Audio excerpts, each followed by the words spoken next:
Halo semuanya. Kami dari kelompok 1 mata kuliah Manajemen Keuangan oleh jurusan kelompok Lebih Kedida ingin melakukan tugas ujian akhir semester dengan menyelesaikan quiz metode yang akan kami tampilkan di video berikut ini. Selamat menonton semuanya.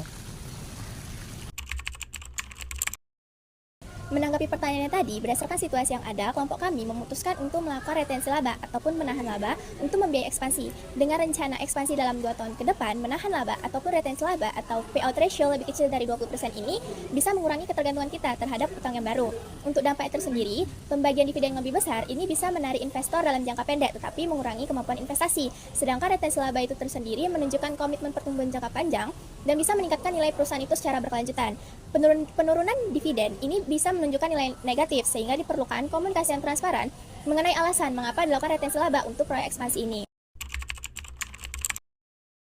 Nah, sesuai situasi perusahaan di mana struktur modal memiliki ekuitas sebesar 67%, itu terlalu konservatif, sehingga perlu ditingkatkan utang sebesar 40 hingga 50% untuk menurunkan WACC, di mana biasanya biaya utang itu lebih sedikit atau lebih kecil setelah tax sale. Risiko yang perlu diperhatikan yaitu di mana leverage yang berlebihan dapat meningkatkan risiko gagal bayar jika suatu proyek ekspansi tidak mencapai target, serta mempertahankan debt to equity ratio maksimal 1:1. Dan 4 cara yang dapat kita lakukan sebagai manajer. Nah, yang pertama itu utamakan utang jangka panjang untuk matching prinsipal dengan investasi, sehingga kita tidak fokus dengan investasi yang jangka pendek saja. Utang jangka pendek kita harus bisa melihat arah 5-10 tahun ke depan. Lalu yang kedua itu ada diversifikasi sumber utang. Nah, diversifikasi ini seperti obligasi atau bank biasanya yang kita gunakan untuk mengecek utang kita. Lalu yang ketiga ada jaga interest coverage, rasionya harus lebih besar dari 3 kali lipat. Dan yang terakhir, sisakan cash buffer untuk dana darurat, karena perusahaan butuh dana atau sumber keuangan agar bisa mengolah saat keuangan perusahaan sedang tidak stabil.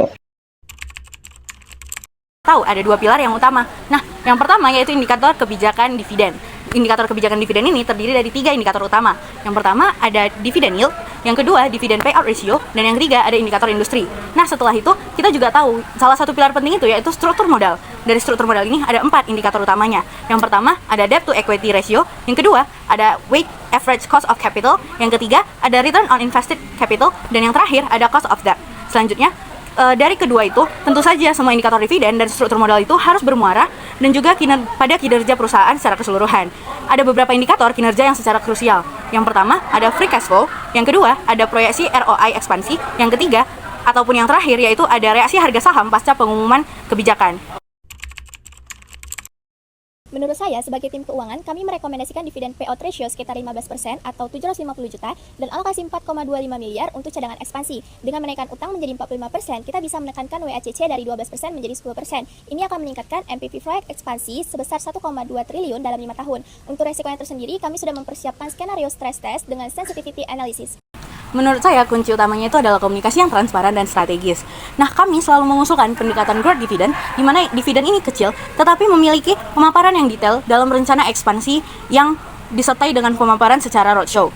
Data yang menunjukkan perusahaan dengan payout ratio di bawah 20%, tetapi ROI-nya melebihi 15%, dapat mengalami kenaikan harga saham sebesar 25% dalam 3 tahun. Nah, kami setuju untuk menaikkan hutang dengan safeguard. Yang pertama, hedge suku bunga untuk 80% utang baru. Yang kedua, confident earning before interest, taxes, depreciation, and amortization itu lebih besar 4 kali. Dan yang ketiga, phase investment untuk ekspansi. Contohnya pada tahun pertama itu memakai laba ditahan, tahun kedua baru hutang, dan hal ini menjaga rating kredit tetap BBB+. Saya mengambil strategic perspektif, di mana rekomendasi dari saya itu adalah hybrid strategi. Hybrid yang di sini tuh bagikan dividen stabil seperti 1 miliar atau 20% dari payroll, tapi sekaligus lakukan rights issue untuk ekspansi. Jadi kita nggak fokus untuk dalam lingkungan internal perusahaan. Kita harus bisa ekspansi keluar perusahaan.